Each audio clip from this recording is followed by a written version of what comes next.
Welcome to Pick Up and Deliver, the podcast where I pick up my audio recorder when I take my dog out for a walk and deliver an episode to you while we stroll around. I'm Brendan Riley.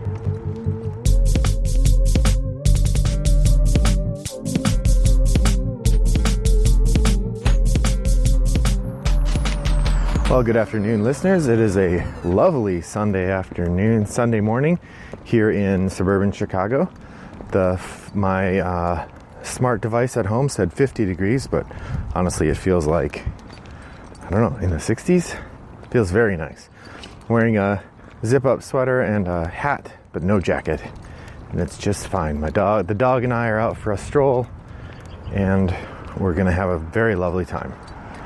So I thought I would talk to you today about campaign games. This afternoon, my semi-regular, about once a month game group is getting together. We're going to start 2 new campaign games today. Last time we played, we finished Pandemic Legacy Season 2. And so we thought we would take this opportunity today to try out a new campaign game, or perhaps 2, hopefully 2. The first game that we're going to start today is the new series of Time Stories. This is the group that has played every chapter of Time Stories up till now.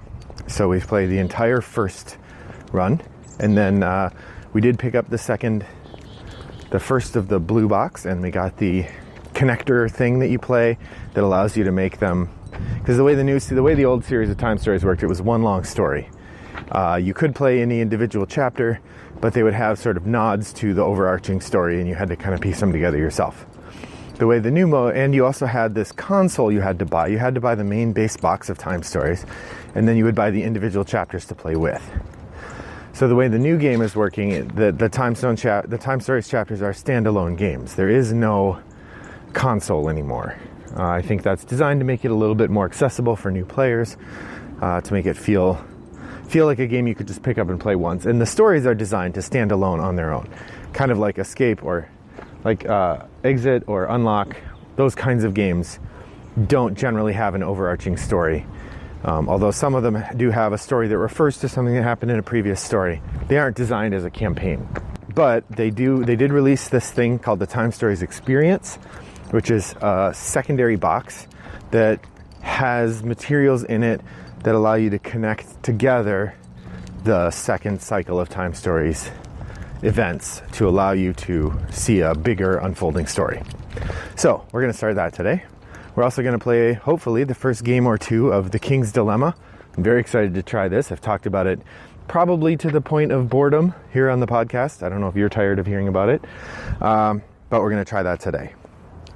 So that given that I'm possibly starting 2 new campaigns today, I talk a little bit about my experience with campaign games and think a little bit about what makes campaign games fun or not fun.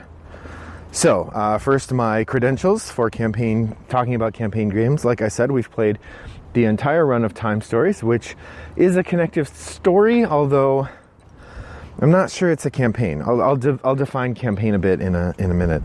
I've played an entire game of Pandemic Legacy Season 1 and Pandemic Legacy Season 2. We played all the way through both of those. I played the full run of Scythe Rise of Fenris, although I played it in the 2-player mode because it was my buddy whose game it is and I playing, which I've actually only played Scythe more than 2 players once or twice. My understanding is it's a better game at bigger player counts, but we had a lot of fun. And then I've played 20-some games of Gloomhaven. The campaigns that I'm launching into, or I have sort of waiting in the wings, I've mentioned King's Dilemma and Time Stories' second season, or second edition, second cycle.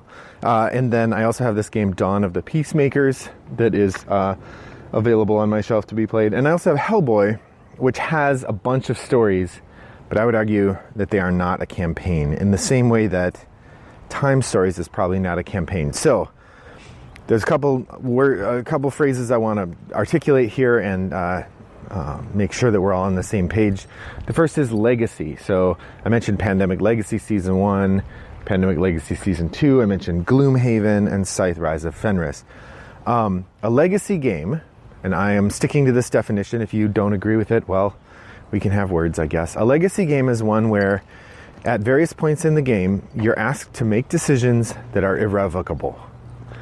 by which I mean you have to alter the game components in some way, like destroying cards, writing on cards, putting stickers on things, so that you cannot undo the decision you've made. Now, some people will go to great lengths to avoid doing that, right? I know there are lots of people who play Gloomhaven without destroying the mission cards, and they buy the reusable stickers for the board and whatnot, whatever. And they don't write on anything, etc., etc. I don't know of anyone who's tried to do that with Pandemic Legacy, because I guess you could decide not to destroy the cards, but as you open the boxes, things come out that you wouldn't see otherwise and whatnot. Or Betrayal Legacy, actually, I forgot to mention, we're eight of the 13 plays through that. And that one we also play as a legacy game. I will argue, and I will argue long and hard, that the experience of having to make a permanent decision in which you destroy cards or you write on them is fundamentally different than one where you can back it up. Even if you tell yourself, no matter what, we will not back it up. If you can back it up, it's different than if you can't. The emotional frisson of tearing a card or writing on the board is incomparable to doing something that allows you to back up your decision. So I take very strongly the idea that the word legacy needs to mean irrevocable decisions. And if it does not have irrevocable decisions, I don't think you can call it a legacy game. I think you have to call it a campaign game. That said, legacy games are campaign games also. Let me tell you, as far as every legacy game I can think of is a campaign game also, although you could make one that isn't. It might be argued that the King's Dilemma is too. So here's what I mean by that. So a campaign game, to me, is one where you play multiple rounds of a game. So a campaign game, to me, is one where you play multiple scenes of a game, multiple rounds of a game, and the results of one round of the game affect the experience of the next round. In the most minor way, you could look at something like Friedemann Fries's Fabled Fruit as a campaign game. In Fabled Fruit, after each game, you take some cards out of the deck and you put new cards in. So then the next time you play, there's different cards available. Or like in the Rise of Fenris, you open some packages, you have different story elements that change depending on how the game goes. And then you also get to use some of your points that you earn during the game to buy bonuses, which allow you to then start the game in a slightly different formation. I would suggest those things are campaign elements. More importantly, I think, the campaign needs to change the experience of the next game based on the outcome of the last game. So the team that won the last game gets some sort of bonus. The team that lost the worst gets some sort of helper. Maybe new scenarios are available. If you think about Gloomhaven, there are legacy elements to it in terms of writing on the board or putting on stickers. But the campaign element is that after you finish missions, some new missions become available to you. And more importantly, perhaps, some missions are closed off. That once you complete one mission, there are other missions that you can never complete. Because it says if X is done, you may not do this mission. And that's where the difference between a legacy game and a campaign game come into play. If Gloomhaven were Gloomhaven's sort of legacy light, in that it has legacy elements, you put stickers on things, you write on things, but it also is designed to allow you to replay a lot of the game over and over again. It comes with multiple character sheets for each character, so you can, if you finished one game with a Craighheart, you could start another game with a Craighheart. But then again, all the cards that you've stickered in the Craighheart deck are now permanently stickered.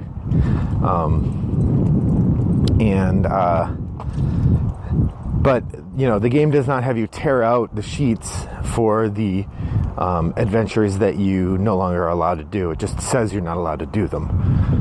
Whereas in Betrayal Legacy, after you resolve certain missions, then you actually have an element where it says, take these cards out of the deck and throw them away.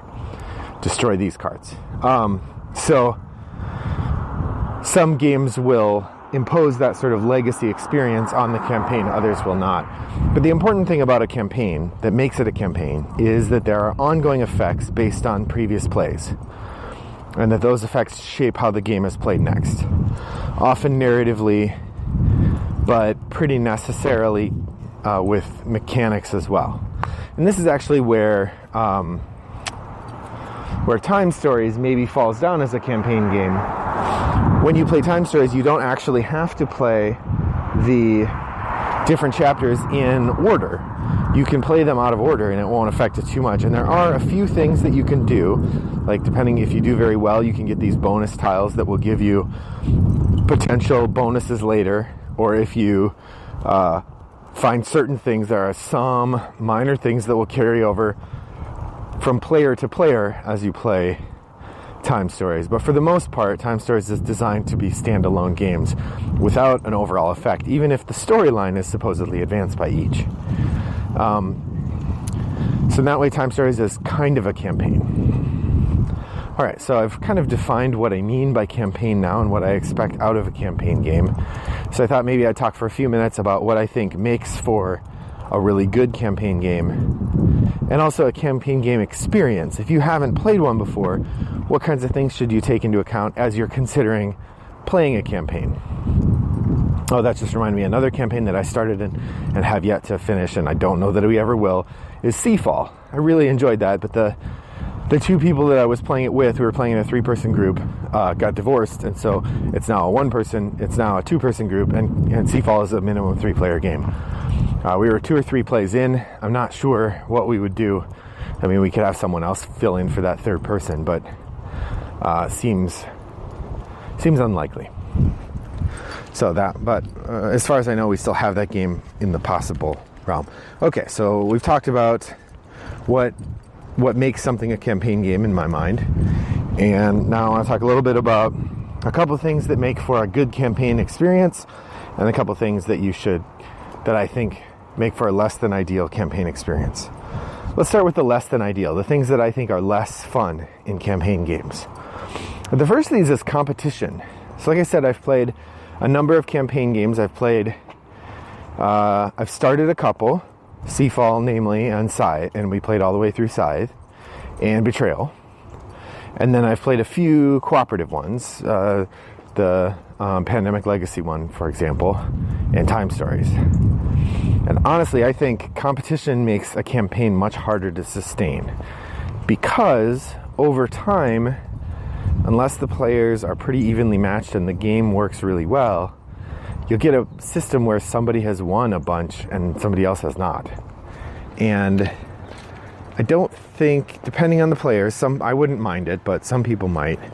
Returning over and over again to a campaign where you keep losing is really hard and potentially not fun. So from that perspective, it's harder to make a campaign game work or to make a campaign fun when it's competitive. It being competitive also means that you really need to have the right combination of people over time. I would say a cooperative game is a little more amenable to having someone miss a session and it would still work out because you're working together. Now, depending on the game, it might change the gameplay experience a lot. You know, when we had someone miss in Pandemic, that was hard, but we would always be able to use their characters. We didn't have rules about who could play whom, but you could have that challenge. I'd say the other thing that makes campaign games really hard, and this is the universal complaint about campaign games, is that they have a long arc. The goal of a campaign game is to make a long experience fun. But the challenge of a campaign game is that they take a long time. So if you're going to start a campaign with people, you are kind of making a commitment to play this game a bunch of times. And it's one thing if it's a game you know. I mean, that's Pandemic and Betrayal are both interesting experiences to engage with because you know what the game is already, and you know whether you enjoy it already. Whereas, something like Seafall, I think the biggest complaint about Seafall was the people just didn't like the game that much. So it's really hard to enjoy a legacy experience of a game you don't like. That because you're making this commitment to play the game a dozen times or more, if you don't like it, that's going to be really tough, which will be the most disappointing thing about the King's Dilemma. If we play King's Dilemma a couple times and it turns out my wife or my daughter or I don't like it, that's going to be a bummer, because then, you know, that game is effectively ruined, because it's a legacy game. And I'd say that is one of the third big downside to legacy games, is that they are all or nothing. If you are playing them the way you're supposed to, then you have to come up with an elaborate workaround if the group doesn't like it. Now, King's Dilemma is pretty clever in this, in that you can play up to 5 people in a game of King's Dilemma, but it comes with 12 house screens. So in the game you play a house, and when you play, you have to play the house you've played. But if in a different round of King's Dilemma you have another player who wants to play, they can grab another house screen and join in for that session. And then if they come back later, they can join in as well. So, I mean, you're still limited to 5 players, but you could have up to 12 different people who have joined in the campaign at various times, which should make for a really interesting experience. I don't know if somebody only plays a couple rounds. I don't think they have a chance to win the campaign versus somebody who plays in every game. But I think the fun of having someone else join for that one game would outweigh the downside of them not potentially winning the campaign. So the biggest challenge and the biggest thing you got to work for is really making sure you have a consistent group to play the campaign. Now, I've noticed at Toggle, we have a couple different campaigns going on. There's a Charterstone group right now. There was a Betrayal Legacy group. There is a Gloomhaven group that plays pretty regularly. I haven't seen Amachi Coral Legacy. I haven't seen anyone do Scythe Rise of Fenris. But I think the idea of having a group where you know you're all going to come on a regular basis, maybe once a month or twice a month, to play the campaign game is a really good way to do that. Like with our group, we get together about once a month to play games, and we play the campaign game when we do. It'll be interesting starting 2 campaign games now because, well, the thing is, the Time Stories one, there's 1 chapter out. Like, they don't have the next chapter out, and those come out every 6 months or so. But King's Dilemma, we can play once a month, 1 or 2 rounds, and then play something else, and that'll be good. So finding a consistent group is the really tricky part about setting up to play a campaign game, that you need a group of people who are reliable. And a good campaign game will allow for the idea that people might drop out, and the game won't be broken for that. If you have a campaign game where people get into their supply essential game components, and then the game won't really work if they aren't there, that's not an ideal setup for a campaign system, I would say. The 2 other things that I would point to that make for interesting campaign games, one of them feels a little tied to the legacy idea, but not entirely, and that's the idea of having real choices to make. So, in some games, like I would say Rise of Fenris, the Scythe expansion, there are some real choices to make that shape the game dramatically. There are a couple points where you can switch factions if you want, and you can play a different faction than the one you were playing before, including a couple new factions that emerged during the game. Sorry if that's a spoiler, but it's pretty obvious that was going to happen. So you can switch, and that becomes a real decision, because once you've switched, you are stuck in that new faction until the next time the game allows you to switch. I don't think the game allows you to switch in between very often. That said, the Scythe Rise of Fenris story is really a parallel architecture rather than something that drives gameplay. You might get a few special powers, or you might get something a little different, but for the most part, the experience of playing Scythe Rise of Fenris is really slightly modified games of Scythe over time, which I guess is the point, right? People want a bit of narrative added into their plays of Scythe. But ultimately, to me, it didn't feel like we were making dramatic world-shaking changes. Whereas in something like Pandemic Legacy, the game is changing dramatically as you play. You are opening up or closing off elements on the board. You are adding in new rules that dramatically change what you're trying to do.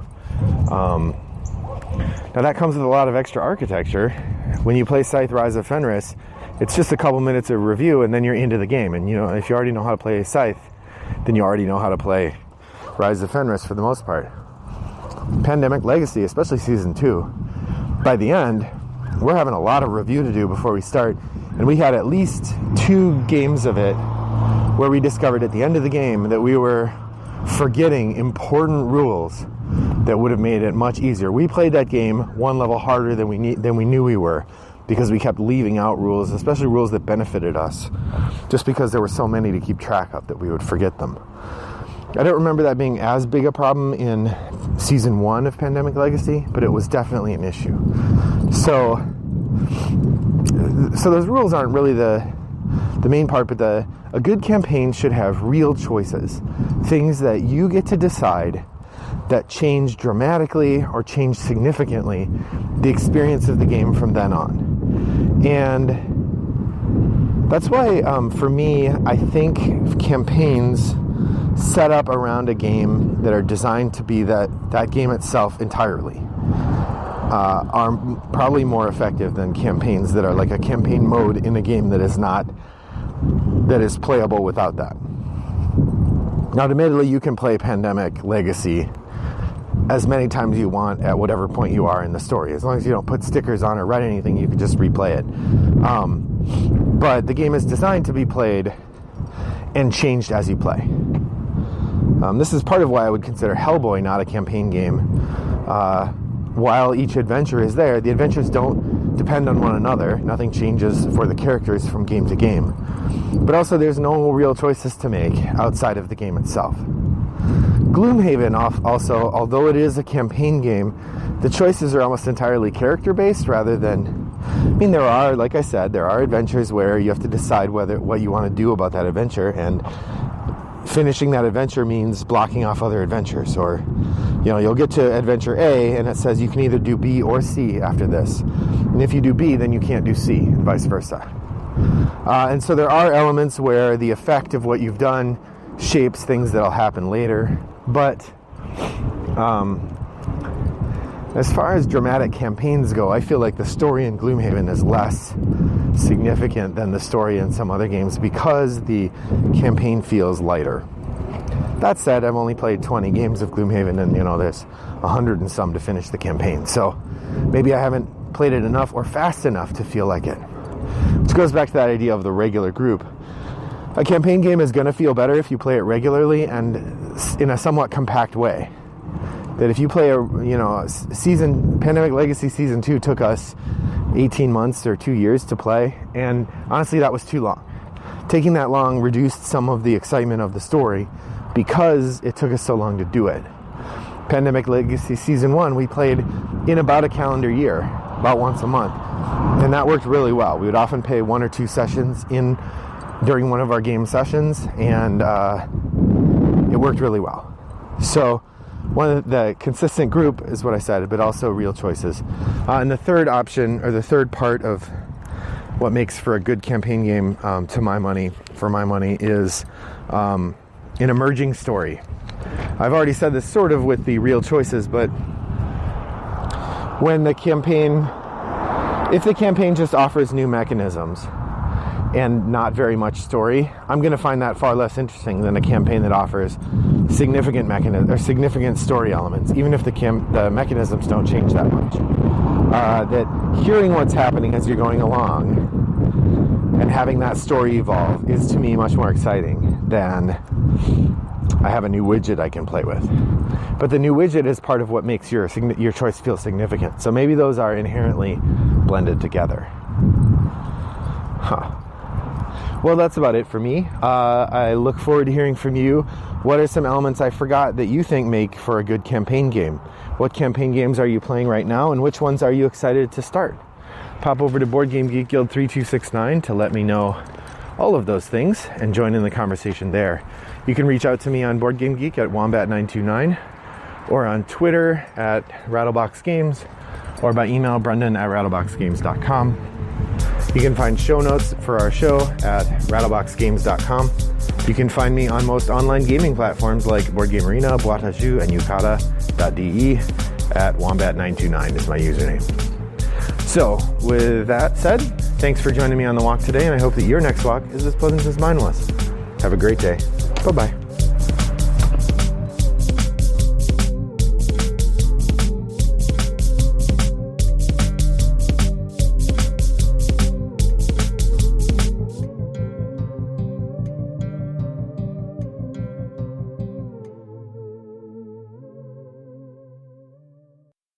Brought to you by Rattlebox Games.